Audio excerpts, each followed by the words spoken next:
The broadcast is now starting. All attendees are in listen-only mode. Welcome everybody to OTT in Europe, solving the unique challenges of 2020.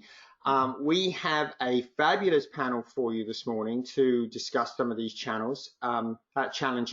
We have Sander Saar, who's product strategy and growth for Red Bull Media.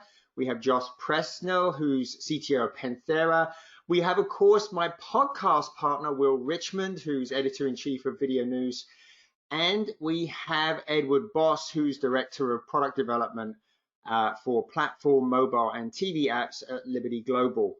Now, we're going to jump right into a short presentation from Josh in just a second.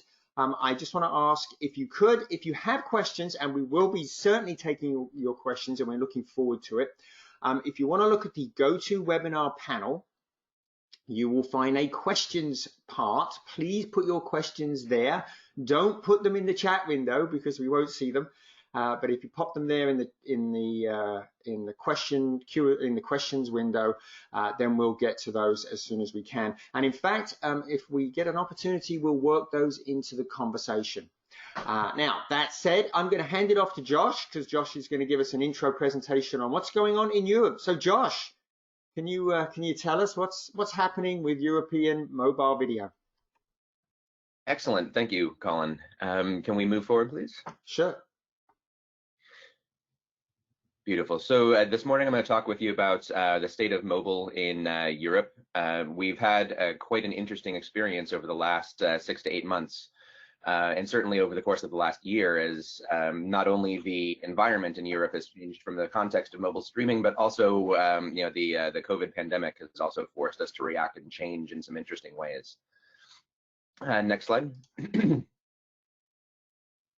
So the first thing I think it's important to point out is that over the past year, the global OTT market has begun to focus extensively on expansion into European markets. In 2020, we're expected to see an all-out boom in streaming in the continent. Disney Plus is making a service available in Europe. Stars, which initially launched in Germany and France, and I think the UK is also expanding to more markets this year. And many of the other services are expanding their European efforts as well. Despite the challenging requirement to offer 30% European content by 2020's close, the biggest streaming providers recognize that the opportunity in Europe is a very valuable one. And so they're working to meet the requirement in order to reap the rewards of audience growth. That's because the number of OTT subscribers in Western Europe is expected to increase from 133 million in 2019 to 159 million by 2023, according to eMarketer. Next slide. So what got us curious, being a mobile-first company, is what is the prevalence of mobile in these markets? So we looked at some stats from Conviva and determined that the percentage of people who watch content on connected TV versus mobile is actually a little surprising. So this is the share of premium digital video viewing hours across Europe. And what we discovered for 2020 was that 32% of premium digital video viewing was done on mobile devices. And another interesting stat is that 65% of digital viewers will use a smartphone to view their video. Now, this is the percentage of all digital video that's going on a smartphone. And you'll notice that across all of Western Europe, 65% of users will use a smartphone to view video. Now, that doesn't necessarily mean that's their primary screen. What we're discovering is that a lot of users use both a connected TV or a set-top box or a mobile device, and that the viewing is actually happening on the screen of convenience, not necessarily a specific primary screen. It's the whatever screen they happen to have at the time they want to consume their content.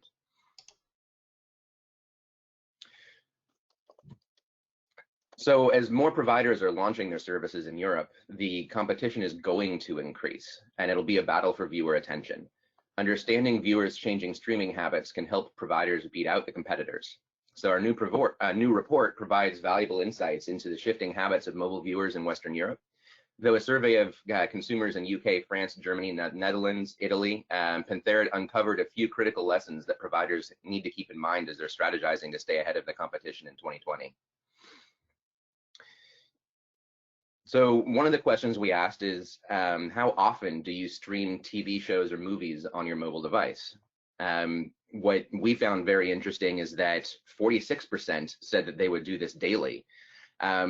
But even if you add up the total number of people who do it at least monthly, we're talking well over the majority of people. Another question that we asked was, are people frustrated with mobile streaming, and what are those frustrations? So what we see here is that only 11% of the people that are streaming mobile video report that they have no issues or no frustrations ever. Everyone else says that they have issues with mobile streaming up to 25% of the time or higher, and this most significant percentage of the population is having problems 25 to 50% of the time. And what were those frustrations?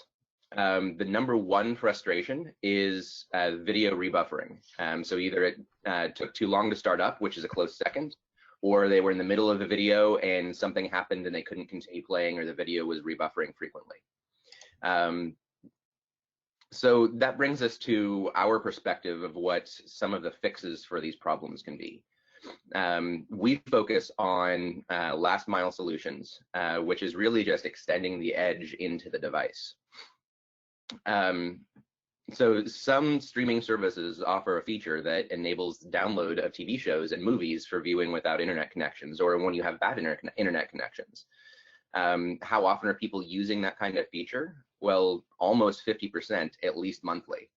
And this isn't necessarily just about the download of content to a device. It's really about moving the edge where many customers have spent a significant investment in CDNs to a device where the device is capable of storing the content for use whenever the user wants to play it. So the survey tells us that people want to watch whenever and wherever they are. The number one reason for watching downloaded video is because it allows me to watch whenever and wherever I want. But the second biggest reason is they don't want to have to worry if they're going to be on Wi-Fi when they want to watch their content. And slightly behind that is they want to avoid those video buffering issues, which were most prevalent in the survey about issues that they were having. So another very interesting question that we asked is, will people spend money to get that ideal experience? And the answer is 65% would pay a premium on their service to have download features. Now, it's not just about download, it's about the experience. People want to have a seamless video viewing experience that doesn't have interruptions, that doesn't have negative experiences, that doesn't have buffering. And the download experience is what is currently giving them that option. Now, there are other opportunities for monetization with far edge technologies beyond just the subscription services. 85% of people would download videos for free with ads in exchange to have the ability to have downloads with that video. So before we go to the review, I kind of want to summarize with the concepts that we're calling the personal edge. The personal edge is what happens when you take the download capability that we've talked a little bit about, that users are really excited about and that solve some of their frustrations, and extend from the CDN, which is a well-known and understood technical concept, beyond the last mile of networking and into a user's device. That personal edge is what gives the power of the CDN to the individual consumer. Now, there's some things that we have to keep in mind when we start talking about these technologies, because a CDN is designed to share video with lots of different people who are accessing the same video frequently. Well, a user's mobile device isn't going to have that same kind of need to be able to share that content in a distributed fashion all the time. So the content that we're pushing to the personal edge has to be by definition personal. which means we need to be looking at different ways that we can get the content onto a user's device from the CDN in creative ways to fulfill that experience that they're desiring in a more creative way, in a more transparent way that removes the user's need to say they want the content. The next level of the personal edge is where we are able to get the content they want to them so that they can have that seamless experience without having to queue it up themselves. So in review, mobile is important. Digital video viewers are spending most of their time on mobile devices, even if it's not the primary screen. Our research shows that mobile video viewers are frustrated and will demand a better experience. And extending the personal edge improves the user experience in ways that help all the rest of the technical ecosystem for streaming video providers. Thank you. And Josh, that report is available for free at the Penthera website, right? Absolutely. Yeah, anybody can get it. Okay, let's get on with the discussion. Thanks for that. It was a lot of fascinating data that will, I think, inform us a lot in our discussion going forward. But why don't we bring our panelists in, Will? That's great. Thanks, Josh. That was a terrific presentation. I think really sets the stage for a really interesting conversation from here out. So Edward and Sander, let's bring both of you guys in.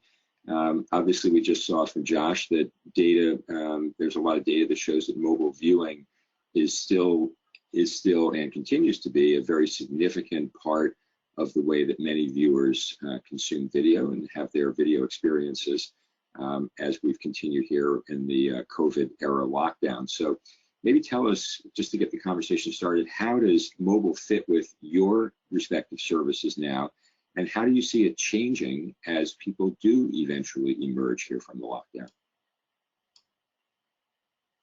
Yeah, so let me go first here. I think coming from the angle of providing, let's say, video as a video aggregator for premium video services, I think it's important to note that we can see different results looking at the different ways that we measure things, right? So you can measure mobile viewing as the number of minutes spent.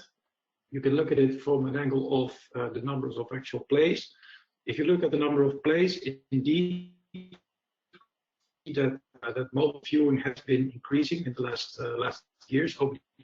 However, if you look at the number of minutes spent, we see that other platforms are emerging rapidly, like, for example, the use of Chromecast, which is typically initiated from a mobile device, of course.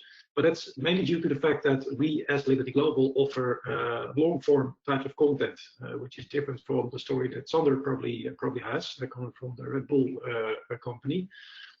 We are typically offering long-form content in the shape of, for example, movies and series, HBO content, and I think the most popular type of content on our mobile platforms is typically sports, which would be, for example, Formula One racing, or which would be football, Champions League football mainly, that we see the highest traffic. That is typically long-form content, and what we do see is that people tend to watch that more on big screen devices, and that can still be Chromecast, initiated from a mobile device. But especially other types of content like talk shows, or even a better example like news, we see that type of content is more consumed for mobile devices. So the shorter the form of the content, the more it happens on the mobile. So it's the TikToking of types of viewing. That's typically how you can see that developing within our business. Sander, are you seeing the same thing? Yes, to some extent. I believe that, of course, I mean, there are many platforms on both sides who are growing, and some of them which are not. So I think it really comes down to the type of content. You have obviously something like TikTok that's skyrocketing, and then companies which are built on mobile, like Quibi, who are really struggling to find growth, or someone like Twitch who's having record days, and then someone like ESPN is struggling to fill their airtime. So I don't believe that the lowest common denominator necessarily is device. So I totally agree with Edward. Oftentimes people see, I think, correlation where it doesn't necessarily imply causation, and the relationship between lockdown and mobile usage growth or decline. So I think that the content is really what's at the heart of defining the experience. Americans obviously used to spend almost an hour every day commuting, and applies to similarly to the largest European cities, in addition to socializing and going out. So I think we definitely have more time now available. And we're all in lockdown, so I think it really comes down to the household as well, and who controls the 10-foot experience. So if the parents take away the 10-foot experience, then kids have no other choice to be on their mobile phone, regardless almost of the content. And of course, there's some places where there are no kids in the household, then the 10-foot experience is controlled by whoever is head of that household. So I think it really very much comes down to content and then access to devices. As Josh also said, like, it doesn't necessarily mean that it's mobile exclusive, but it's the screen of convenience. It's the one that you have access to. And then when you're looking at the consumption now, like, of course, there's been an increase in streaming overall. A lot of it is daytime streaming, but we've also seen like TV and 10-foot devices driving a lot of the growth in that time. And I believe like Nielsen found out overall that almost 85% of the growth was driven. There was a growth on connected TV devices specifically. Both of you, both of you really leverage sports, right? Pretty challenging time for sports right now. Obviously, no viewership is going on there. How are you coping without the sports? Well, it's tough.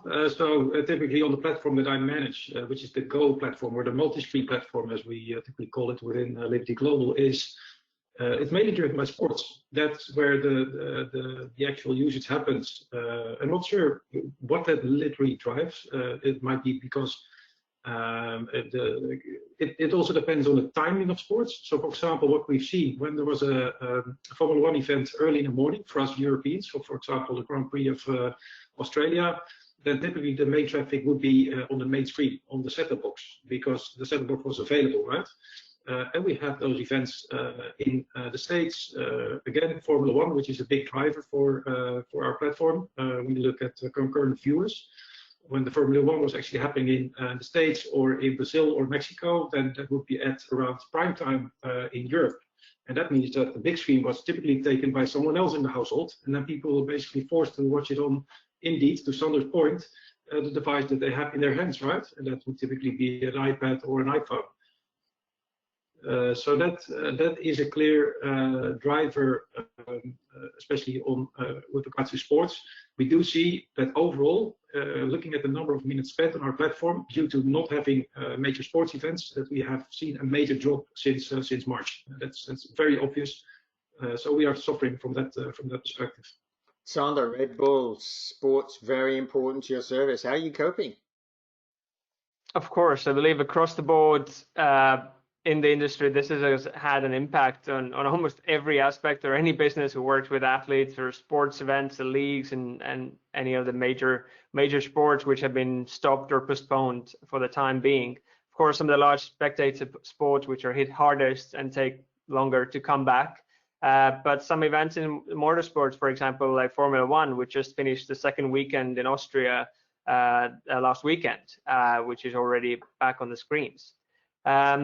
If you look at like the larger space, like many of the players in the market have shown clear struggles. Someone like Fubo TV, who's pivoted to streaming news and entertainment and merged with another FaceBank group, and DAZN hinted publicly that they might not be able to pay all of the leagues they have rights with. It's not easy. Like if you look at the overall space, live streaming in the overall TV space accounted to almost 90% of the 100 most watched broadcasts, according to Ad Age. So if you take away like almost 90% of the top shows, that's huge. And as Edward just shared as well on their side. But on the other hand, I believe it's really driven a lot of innovation across the board.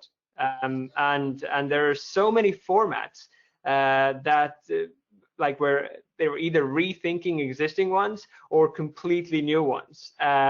And some of the examples could be like the vodcast formats and I'm just bringing those examples from the Red Bull TV side as well, where the surf show and No Contest Unplugged, where you still have the surf tour happening, but it's happening virtually, going through all of the spots where the athletes would go otherwise, or watch parties where you're looking back at with commentary of some of the top athletes and like revisiting some of those key moments historically. or even like heavily, obviously, in esports. Red Bull Homestretch was a show that brought together some of the racing drivers like Sebastian Loeb from WRC and Timmy Hansen from Rallycross, or many other rally athletes, Travis Pastrana, and they were all competing from their home, racing all live on the screen, and it was like very engaging experience. And plus, of course, all the other like full native esports athletes who don't necessarily do the traditional sports in that sense. And you've seen that across the board, like Twitch and YouTube gaming both have had their #1 days ever in their history. And of course, like music is a huge part for us as well. Concerts, which are still happening online. Some of the secret gigs that Red Bull is known for were happening online around blocks that people were viewing in their houses, coming out to their windows, and that was live streamed. And Red Bull Batalla, which is one of the biggest Spanish rap battle formats, that was happening from home. So people were rapping to the audience from the computer. So there's a lot of innovation happening, of course, and you've seen many other brands doing like athlete training videos, and there's a huge influx of that type of content, or waiting for that type of content. And there's still in sports a ton of evergreen content. I mean, some of the staples of like the Art of Flight, the snowboarding movie, or the North of Nightfall for mountain bikers, and Race for surfers. Like there's so much still evergreen content out there as well, but also a lot of innovation that's driven by that impact. So it is been across the board, of course, a massive change. Yeah, esports in NASCAR did quite well here as well. Josh, you had a point. Josh? Yep, sorry. So what I think is interesting is, to Sanders and Edward's point, is that the content is really driving the user behavior. Even in Penthera, where we look at the aggregate statistics and we see the increases, if you break it out by individual customer, you can see extensive patterns in the user's behavior. So we have several customers who are health and fitness, and it's interesting to see that in the midst of pandemic, the health and fitness segment is having tons of activity, because everyone's stuck at home, no one can go to gyms, and the use of mobile in that experience has really skyrocketed. We have folks in Europe. HBO is one of our customers in Europe, and they do amazingly well over the course of COVID, where they just happened to line up with content that worked well at the time that the lockdowns were occurring. And certainly as other people who are normally reliant on sports, we have several customers who have very high upticks that come from that. Those have had a different user profile. So content is very much a driver of overall usage. What I find interesting is, as you look at all of that in aggregate, people are watching video in higher and higher numbers. And whether you pick a mobile screen or a 10-foot screen, people are demanding more and more content and better user experiences. And they're demanding it in the patterns that fit their lives at the moment. So it's not necessarily just about giving them the content they want. It's also about giving it to them when they want to watch that particular content, which is a finer grained level of detail into user sort of needs than we've traditionally looked at in the streaming video space. Yeah, I know that downloaded fitness blenders videos on my phone are a staple for me in the garage when I'm working out in the morning.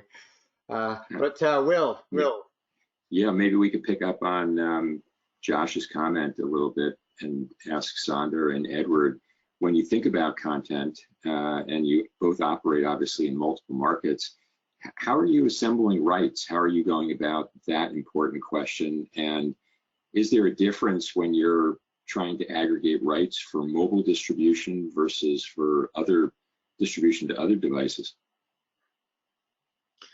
Yeah, of course, we as Liberty Global play, in my view, but correct me if I'm wrong, Sander, a completely different game from the game from Red Bull.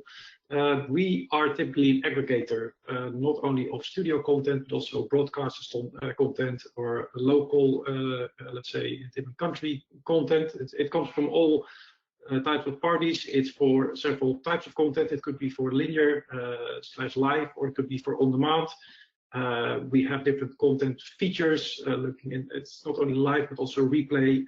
We have recordings, and of course we have downloads. We need to serve the content on various platforms, and that's a challenge that Sander will recognize probably. But we need to be able to serve it not only on big screen TV but also on mobile platforms, or even on third-party device platforms that we since recently now also support, like Apple TV, Android TV, and Fire TV. It's multiple markets, so it's all over the place. So it's really a multi-dimensional beast that we have to manage. And typically, we as Liberty Global, as corporate, we do only part of that game. So we make the concerts. We deal with the typical international studios, with the big studios, for which we get the rights for all of our markets. But I think most of the content game is being played by our local markets themselves, talking to the broadcasters and the local indies that create their content. So it's very challenging, I must admit, especially since there is lots of innovation going on. I do remember the time when we started developing the Chromecast feature, which was at the time already a very well-known feature. You could argue it was about I think 3-4 years ago, and the moment we were almost done with development, we were thinking, well, let's check with our content provider whether we are actually allowed to get their content on the big screen to be using Chromecast. And that was quite a tough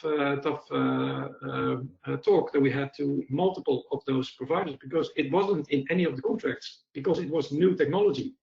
And that's the challenge that we often face, is that whenever there is a new platform, and it can be like Fire TV or Android TV or Chromecast or AirPlay at the time as well, for which nothing is actually stated in the contracts. It's on purposely, it's kept very vague. So the content has to be acquired for multiple types of screens, but there is never, or not very often, an actual reference to actual technology, because the technology gets developed so rapidly, so fast. So the contracts have a hard time to keep up with those developments, and that is a challenge. So time is a challenge. The multi dimensions that I just mentioned is a big challenge.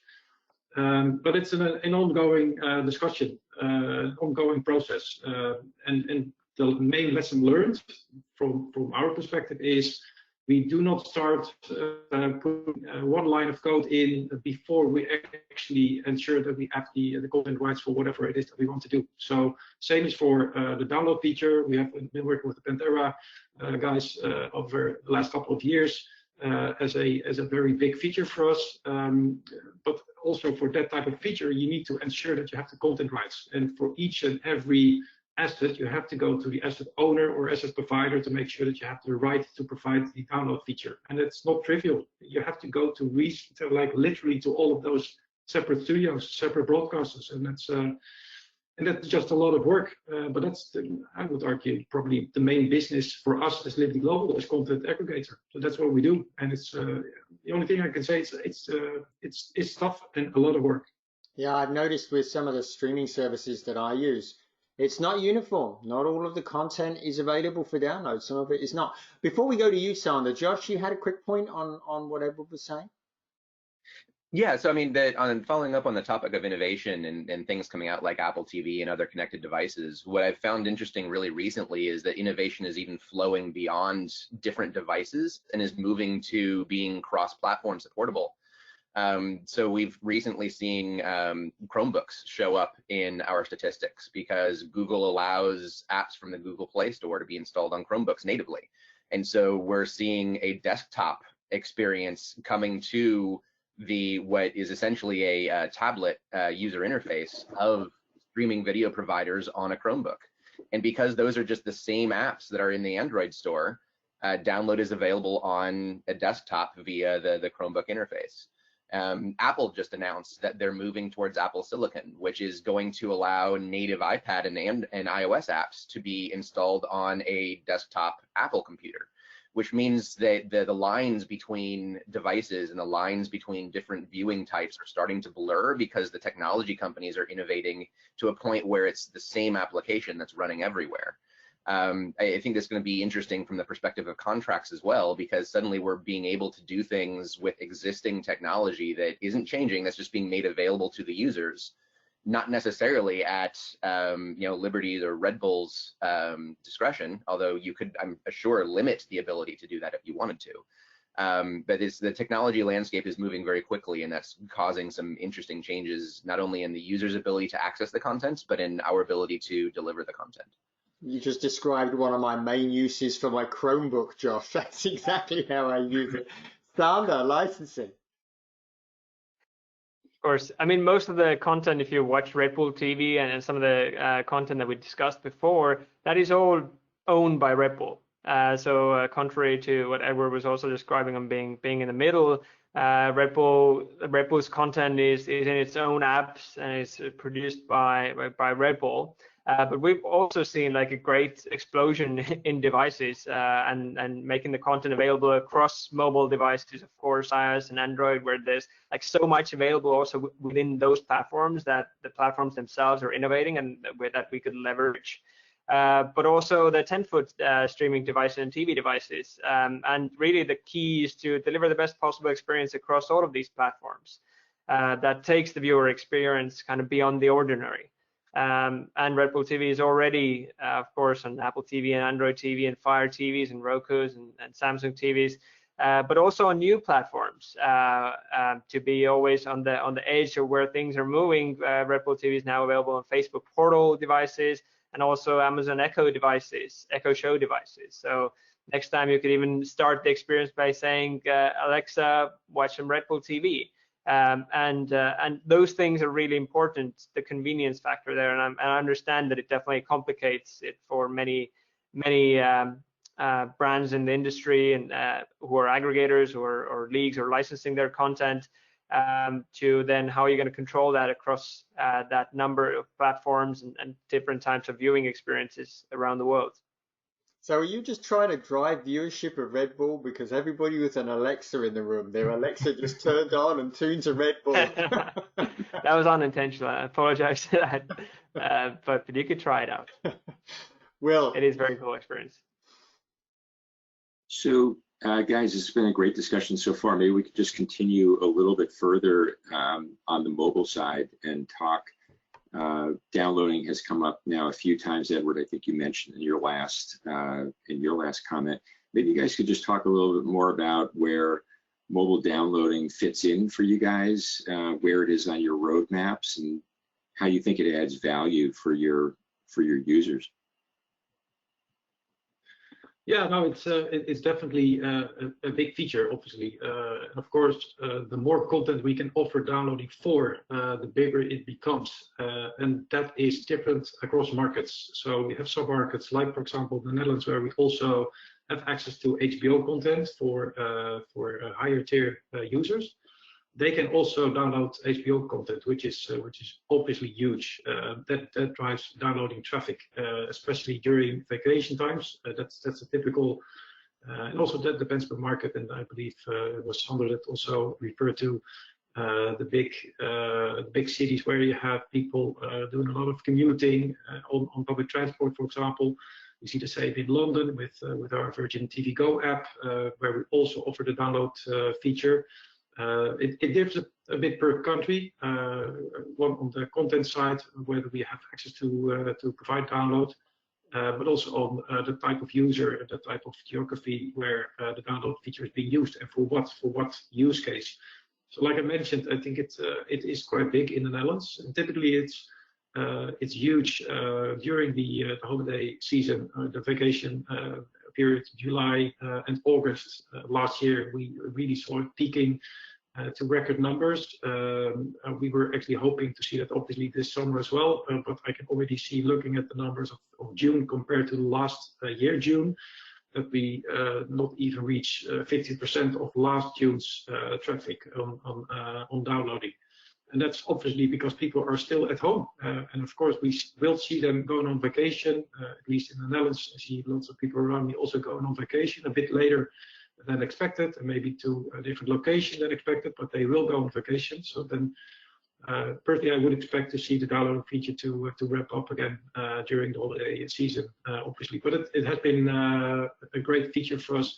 And to be fair, and to be honest, whereas like 2 or 3 years ago when we launched it, it was extremely cool, it was innovative, etc. But now it's more like an hygienic feature. People expect it to be a part of your app these days, which is great, right? It's, we do offer it.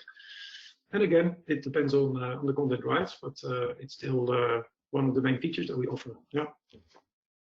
Great, thanks, Edward. Sander, your thoughts? Yeah, for Red Bull TV, it was similarly, we're very early in offering downloads as part of Red Bull TV, and it's a key feature for the Red Bull account holders, and a reason for them to then have a mobile app on their phone or their Android or iOS and to be able to consume majority of the content offline as well. So similarly to Edward, it is, I believe, a key feature.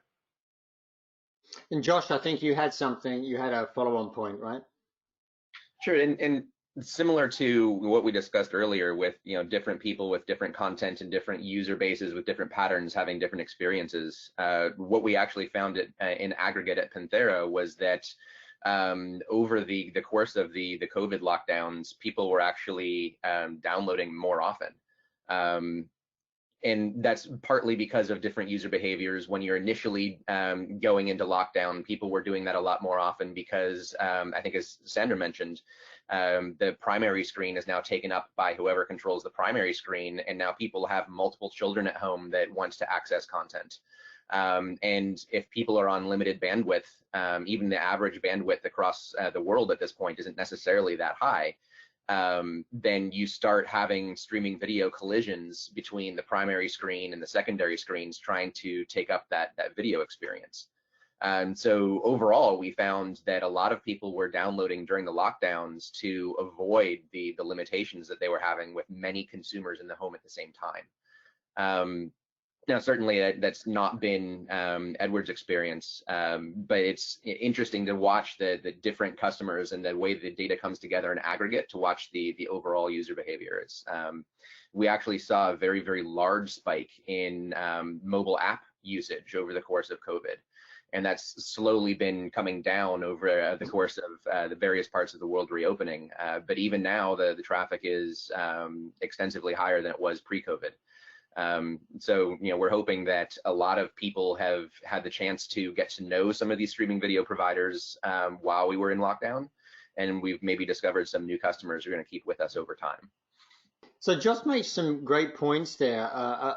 How are you guys thinking about the post-COVID era? Because what's very clear is it seems to have had a pretty big impact on people's viewing behaviors.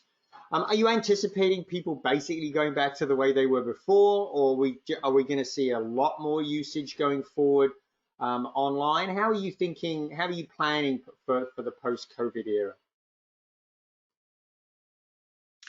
Yeah, very tough to say, because I honestly, I truly can't predict what will happen with the whole COVID situation. Second wave or not, nobody knows. We see it going quite badly now in the US, and in Europe it's quite okay, but honestly, we can't predict anything here. If I look at the way we work as a company, nothing much really changed, except for the fact that people started working from home, but we still delivered on our projects. We did not face too many delays. So in the way of working as a company, we still deliver according to our roadmap, which is great. But Sander made a great point earlier on, mentioning the innovation that we see in the content producing industry, which is certainly something that we keep a very close eye on. And Red Bull as a company does a great job. We see also other parties doing cool types of innovation, that especially in esports. So we as Liberty Global, for example, have the rights of Formula E racing. So that is something that of course we keep a close eye on going forward. So I think other type of innovation like streaming concerts from big stadiums, which happened very recently here in the Netherlands as well. That is something that we could offer via our platform as well going forward, if things do not start to go back to more normal very soon. So that's, but again, I can't really predict what will happen in the future. So, yeah. Sander, what are you thinking? I believe generally the ones who are adapting quickest are the ones who are growing fastest. So who, regardless of what the future brings, being very agile and innovative there. I think many players, if you look at the larger industry, are trying to do the same thing that they were doing before, but now just online. So what's the online version of different sport, etc. I don't believe that many of those initiatives would survive because they will always be the second best option. However, the ones which are truly new and manage to grow and build an audience will remain, I believe, after the lockdown relieves or we get into the new normal. And it applies to, similar to working remotely, you can drive parallels there, where there are people who end up with more meetings because they're just trying to do the same thing that they were doing before, but now online, rather than rethinking the ways of and new opportunities, how they could actually rebuild organizations to support asynchronous work and work anywhere. The same applies, I think, in the content world. It's of course hard to say what will remain and what will be what will not in the short term, because of course athletes want to get back in action, and they will. If you look at some of the historical data, what I believe Nielsen shared about the previous catastrophes, which obviously had a much shorter time and impact, like the Hurricane Harvey or snowpocalypse, the viewing behavior actually went right back to where it was before, at least on TV, where it was analyzed. So it's certainly a paradox at the moment where the audience demand is and engagement is at its peak and growing. While monetization, for example, for many of these platforms is declining, or the productions have halted in order to bring out more content. So it's really the time when one can survive in this climate, when one can survive in this climate, they would also thrive afterwards, I believe, when we enter into this new normal. So I think agility and quickly adapting to the situation, regardless of what the future brings, because I don't think none of us can really predict at what point it will go back to which new normal. But being agile and embracing those new normals is what really helps to grow. Josh, any thoughts on that question as well? Kind of post-COVID, what happens? Josh, we can't hear you. I think you may be muted. Yeah, hit to unmute. So, I mean, I'm kind of with Edward in that it's really hard to predict the future, especially in regards to COVID. I don't think anyone really knows what version of new normal is going to come out the other end and how many new normals we're going to have before we stabilize on something going forward. If we take the conventional science and say that there's a first and then a second wave coming, we're probably going to end up in our homes a bit more in the future, and that's going to mean a lot of people wanting some kind of new content. We watched a whole lot of content in the last 4 to 6 months, depending on where we were in the country. So the question in my mind is what comes after that. We've already seen Disney innovating a little bit in bringing musicals to video in order to have something new on July 3rd. And everyone is trying to figure out what content can we figure out how to bring in a constructive way that we can still produce in the middle of lockdowns. And really, I think the people that become more creative in finding that kind of content are going to be the ones that are surviving long term. Very good. Yeah, it does seem like creativity is going to be the watchword going forward, doesn't it? It certainly does. Now, I want to encourage people to continue to enter your questions. We're actually just about to go to your questions. And in fact, I think I'll fold in one of the questions that I see right now. Question says, in the post-pandemic scenario, what can we say to those who see download to go only as a feature for travelers? So I guess this might be primarily for you, Josh, but I'd love to hear what Edward and Sander have to say about this as well. So Josh, why don't you take it away? Sure. So I think one of the key lessons we had during the COVID lockdowns is that overall, and again, I mentioned in aggregate, not as an individual experience, the use of download went steadily up at the same time. So in the same time that we're seeing the graph of traveling as measured by people using airlines just plummet to almost zero, the graph of download activity is slowly going up. So what that tells us is that the people are not necessarily tied to download activity as only a travel-based experience. Now, we already talked about some of the things that might account for that, that we have multiple people in the home sharing a relatively low bandwidth for that many streams.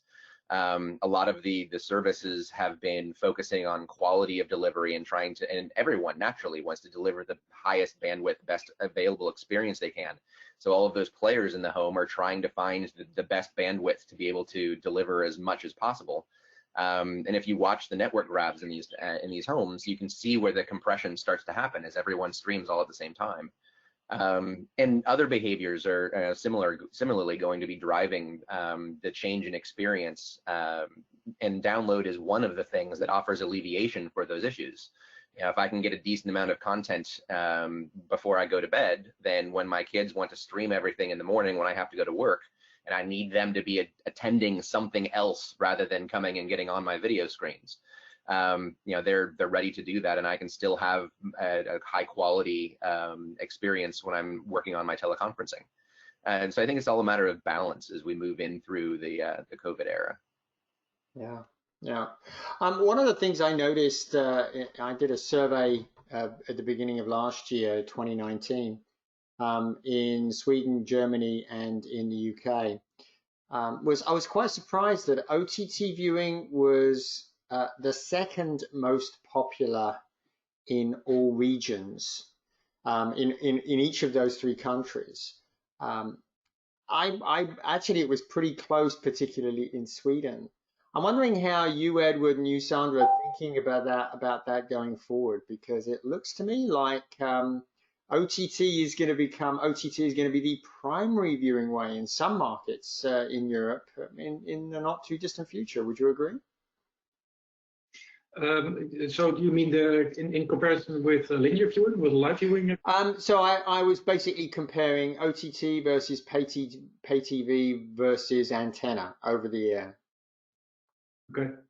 Now, for sure, that's super clear. We see that happening as well. It's also for that reason that we aim to integrate and aggregate the OTT services as well in our main TV offerings. So we are talking to all of the big guys to try to include their metadata as well, and the TV apps on our TV platforms as well, to make sure that we can offer an integrated experience, offer an integrated search, personal recommendations that go across all of these several content types, not only the pay TV or let's say the linear TV offering, but also OTT, to make sure that it becomes an integrated solution.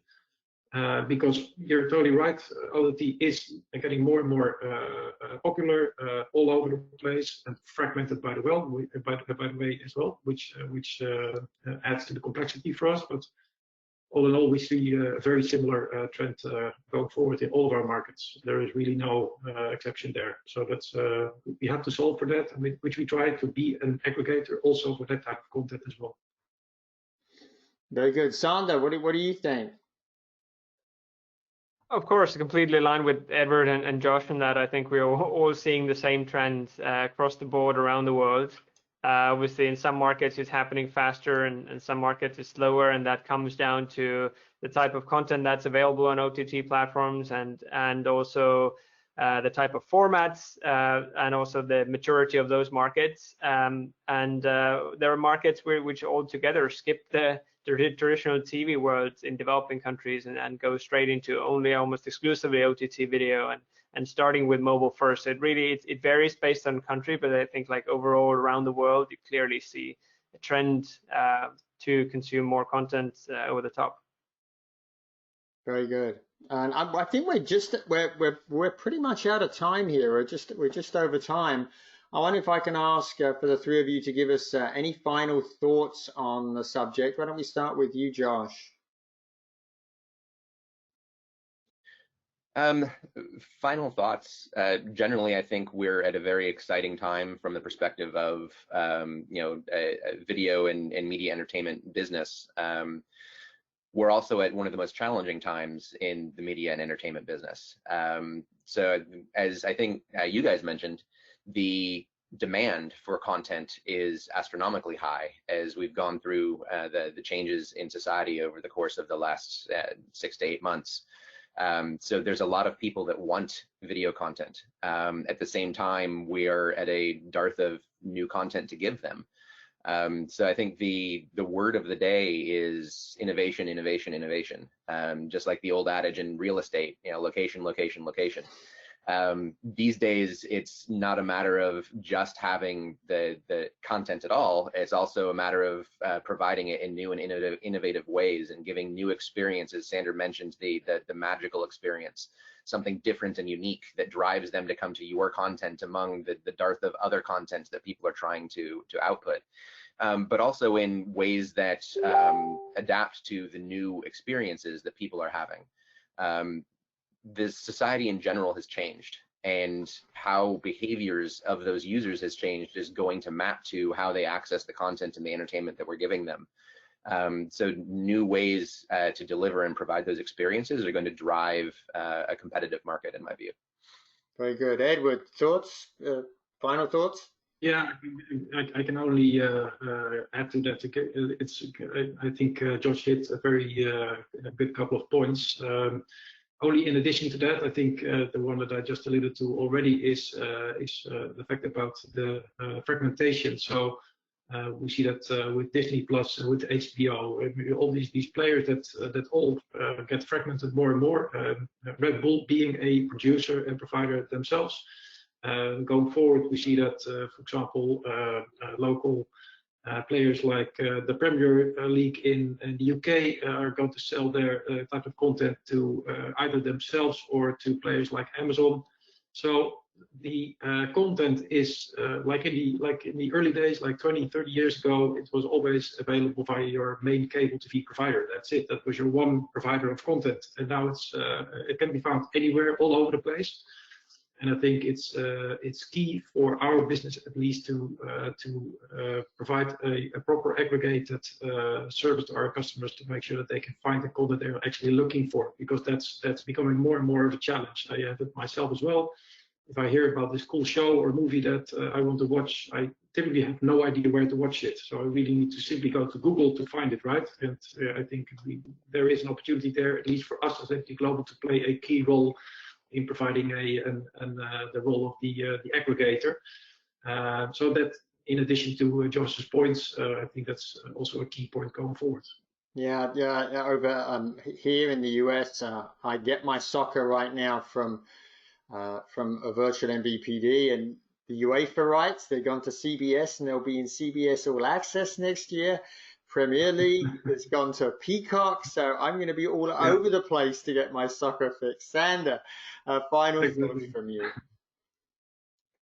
Yes, the current situation is certainly a paradox where audience demand and engagement is going and growing and at its peak, while many are struggling to push out the content and the productions. So I certainly stand behind being innovative and embracing those new opportunities, including being on new platforms and pushing yourself in these times, embracing new formats and also new mediums like Red Bull TV itself. The mobile app is also offering AR solutions where you can, instead of going to the mountain and seeing the mountain bikers, you can place the mountain in your living room and consume the content with your phone and seeing exactly how the bikers go down the mountain. There's so much innovation and opportunity here as well at the same time, while of course there's limitations in place due to the current situation. That sounds absolutely terrifying. In an AR world, going down the mountain with the bikers, I don't know that might be too much excitement for me. Yeah, on the flip side, I would actually put that in my VR glasses and have fun just going down the mountains and in virtual. Yeah. Well, but I think we're just about out of time. So, Will, do you want to see us out here? Okay, guys. Thanks, Colin. Thanks, everybody. Thank you, Sander and Edward and Josh. It was a great discussion. And I know that we're going to have a recording. We're going to have the slides available. We're going to have a recording available also for on-demand listening and viewing for anybody that wants to. And certainly, if you have any other questions from the audience, please feel free to submit those, and we'll make sure that we get those routed to the appropriate person and answered. And I think for today, that might be it. So we thank everybody. We wish everybody all the best, safe and sound here during the ongoing pandemic. And thank you very much for joining us today. Thank you, everybody. Thank you. Thank you. Thanks all.